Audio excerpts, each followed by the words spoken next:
El viernes tuvimos datos de empleo que fueron bastante significativos, influyeron bastante en los mercados, principalmente en el dólar, aunque las nóminas no fueron lo más relevante y también lo vamos a ver. De primeras podemos apreciar que los índices cayeron bastante, tecnología bastante, el Nasdaq, SP500 también casi un 1%.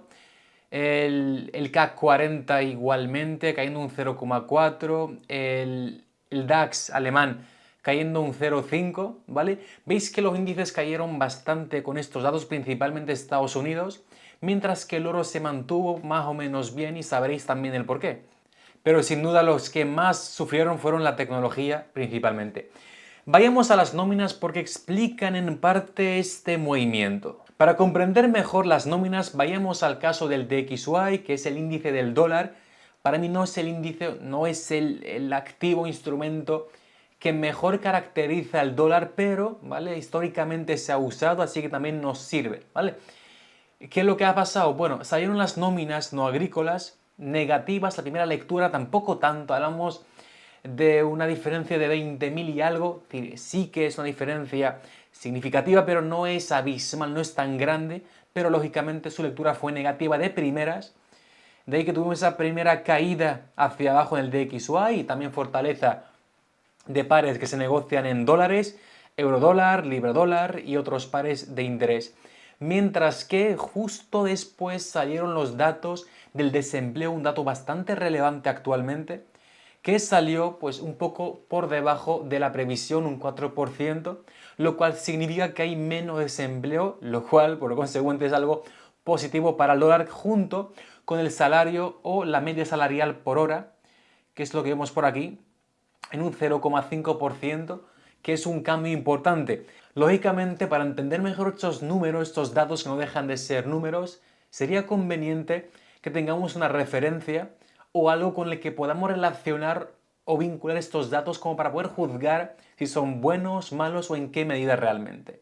Aunque de primeras creo que cualquiera podría entender esto, ¿no? Que un dato salga negativo de primeras es algo malo para el dólar, mientras que cuando salen los demás datos que fueron positivos, como principalmente el desempleo, cambia un poco la lectura, pero principalmente porque hay algo más, que fue lo que veis justo por aquí.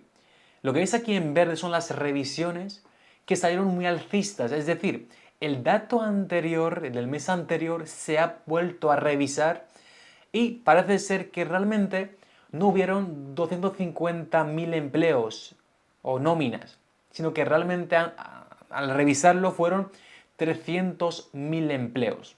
Claro, esto cambia bastante la lectura, no solamente mensual, sino también interanual, que también lo veremos para que entendáis mejor el cómo juzgar bien los números.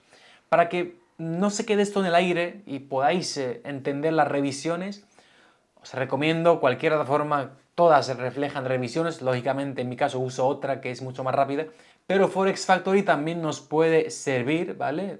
Al menos de primeras. Aquí vemos las nóminas, día viernes por aquí. Fijaos que tenemos lo siguiente, ¿no? Nóminas 143.000. La revisión fue, fijaos, desde 256K a 307. Es decir, tenemos 50.000 empleos más que tendrán que entrar en la lectura interanual o anual de las nóminas en Estados Unidos. De hecho, la revisión superó la lectura negativa de las nóminas del mes actual, que hace referencia, lógicamente, al mes de enero. Si restamos esta cifra menos esta cifra, veréis que el dato rondará los 20.000, serán, pues supongo, 26K, 26.000, mientras que la revisión fue de 56K, bueno, 56, 51K, ¿no? de aumento, 50.000 empleos. Así que puedes entender que en general la lectura fue positiva. Pero esto no es suficiente, conviene ir un poco más allá para entender si las cifras que vemos aquí, estos números, realmente son buenos, malos, qué tan buenos o qué tan malos. Para ello tenemos que usar otra herramienta. Y aquí nos encontramos en el Excel con el que trabajamos en la comunidad y aquí se puede entender un poco el por qué la lectura fue realmente positiva para el dólar. Bien, podéis ver claramente, vamos a quitar esto, podéis ver claramente que aquí tengo la revisión, es decir, el dato del mes anterior ya está revisado en mi Excel, ¿vale? Así que no figura el 256.000, sino que figura el 307K, ¿no? El que veis justo por aquí. Podéis apreciar que con respecto a la media con la que trabajamos es el dato más alto del año interanual. Es decir, hay que ir hasta febrero, quedaos con la fecha, febrero de 2024 para ver una cifra superior y aquí podéis apreciar que fue la segunda cifra más alta del año interanual.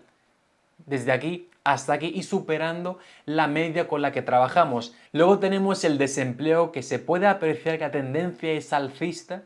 También se entiende que si los tipos de interés son altos, lo habitual, es decir, si el préstamo es caro, lo habitual es que con el tiempo el empleo se va a ir desgastando porque las compañías contratarán a menos gente por esa menor capacidad de inversión.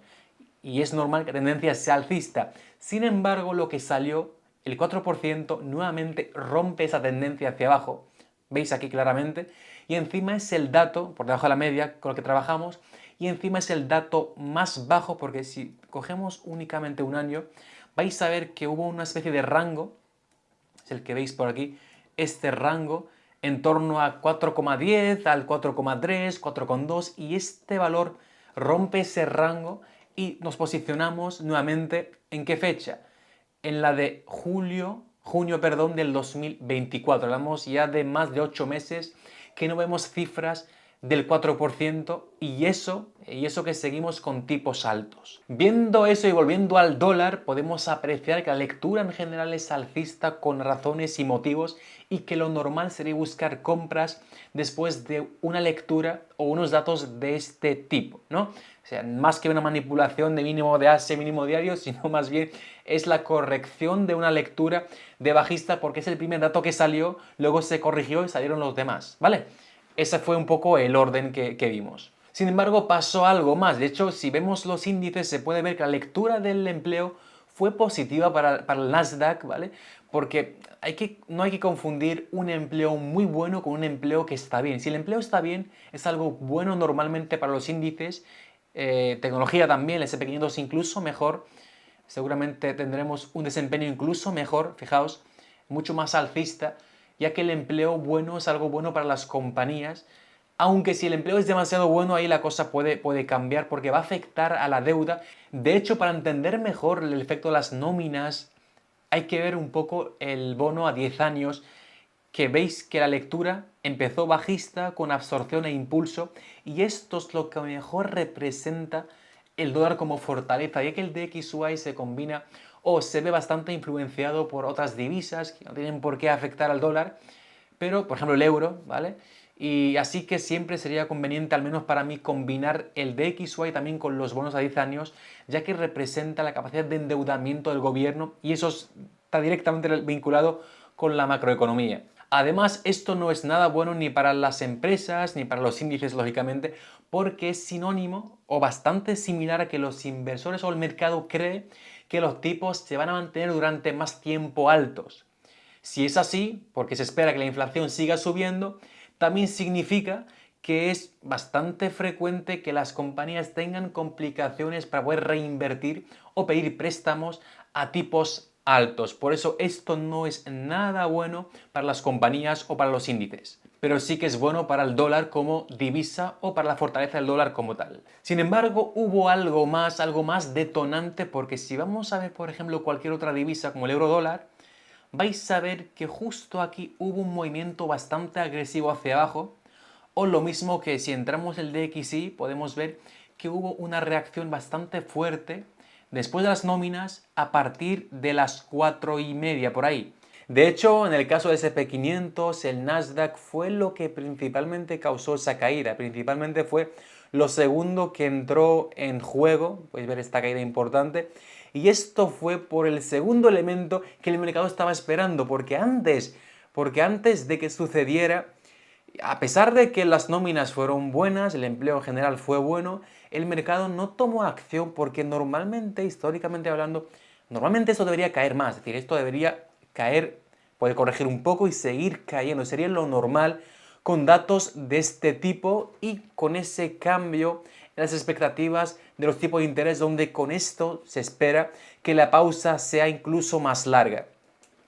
Claro, el mercado como que estuvo ausente de ello, como que estaba mirando en otro lado. Eso es lo que yo deduzco de esto y es normal porque el mercado esperaba el día viernes, lo sabíamos también, que el día viernes Trump iba a confirmar algo sobre los aranceles porque se van a aplicar el día lunes para China, por ejemplo, y que también Europa está un poco en ese estado de no sé si pasará lo mismo que con Canadá, una pausa de 30 días o qué es lo que pasará realmente. Y fue entonces cuando nos sorprendió con lo siguiente. El segundo elemento que también causó, por ejemplo, una caída importante en el euro, como podemos ver por aquí, justo a las 4:50 de la tarde, también podemos apreciarlo en una subida importante en el DXY.